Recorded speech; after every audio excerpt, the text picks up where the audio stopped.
Hello everyone, in this video, I will be discussing the first come first serve scheduling algorithm, which is one of the simplest and earliest CPU scheduling techniques used in operating systems. This algorithm selects processes based on their arrival time. By the end of this video, you will understand how first come first serve works, see a work example, and learn its advantages and disadvantages. What is first come first serve? First come first serve is a non-preemptive CPU scheduling algorithm. The CPU executes processes in the exact order in which they arrive in the ready queue. The process that arrives first gets the CPU first, just like people lining up in a queue.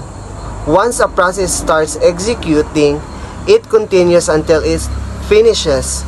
Classification.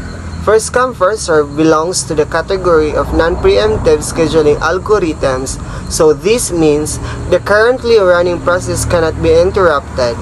Even if another process arrives with a shorter burst time, it must wait. Because of this, first come first serve is very easy to implement but not always efficient. How the algorithm works, or how the first come first serve works. Here is how the first come first serve algorithm works step by step.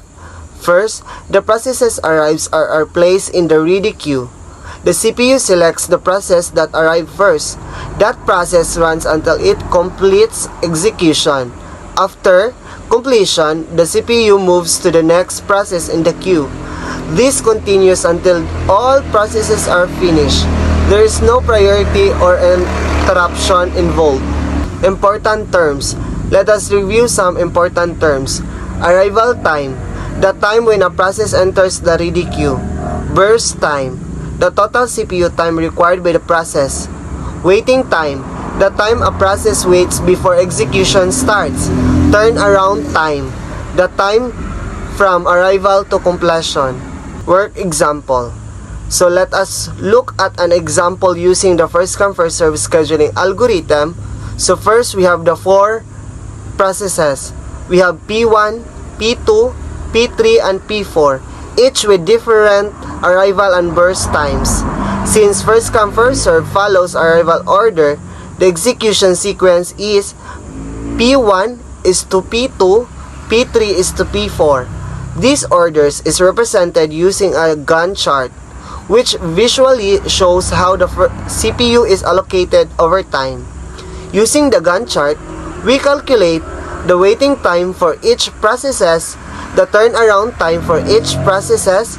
From these values, we compute the average waiting time and average turnaround time for the system. Advantages and disadvantages of first come first serve. Now let us discuss the advantages of first come first serve. It is simply and easy to understand. It is easy to implement with minimal overhead. It follows a fair approach based on arrival order. However, first come first serve also has disadvantages. It can cause the convoy effect, where short processes wait behind long ones. It results in poor average waiting time. It is not suitable for time sharing or real-time systems. Conclusion. To conclude, the first come first serve scheduling algorithm is the most basic CPU scheduling technique.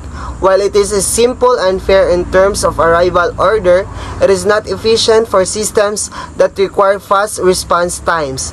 Understanding first come first serve is important because it forms the foundation for more advanced scheduling algorithms.